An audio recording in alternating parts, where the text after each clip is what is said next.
Бай болудың 10 ережесі. Әр адам бай, бақуатты болып өмір сүруді қалайды. Сіздерге бай болудың 10 ережесін ұсынамын. Бұл ережелер сізді әрекетке итермелейді деген ойдамын.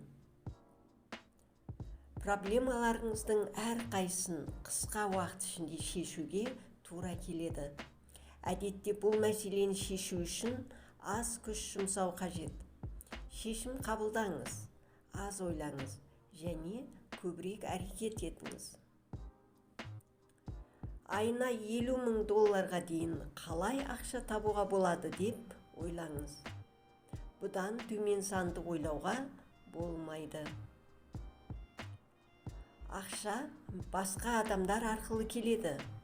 Қарым-қатынас жасай біліңіз. Адам баласы жауапкершіліктен бас тартқан кезде кедейлікке тап болады.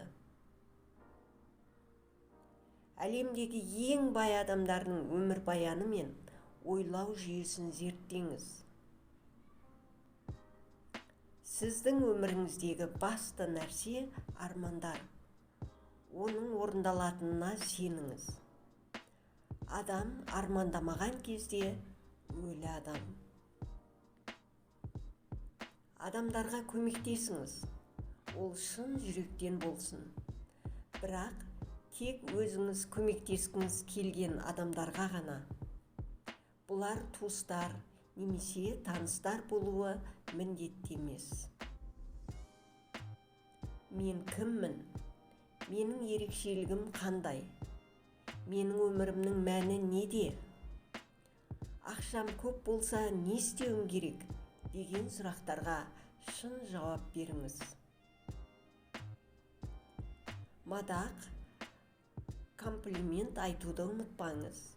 Себебі жақсы сөз адам баласына шексіз қуаныш пен жігер сыйлайды. Сіздің бір жылы сөзіңіз оның есінде өмір бойы қалуы мүмкін. Соңғы кеңес: ешқашан берілмеңіз. Ешқашан. Биік таудың шыңына шығу үшін етегіндегі биіктерді бағындыруға тура келеді. Тыңдағандарыңызға рахмет. Біздің арна ұнаса, лайк басып қолдауларыңызды өтінемін.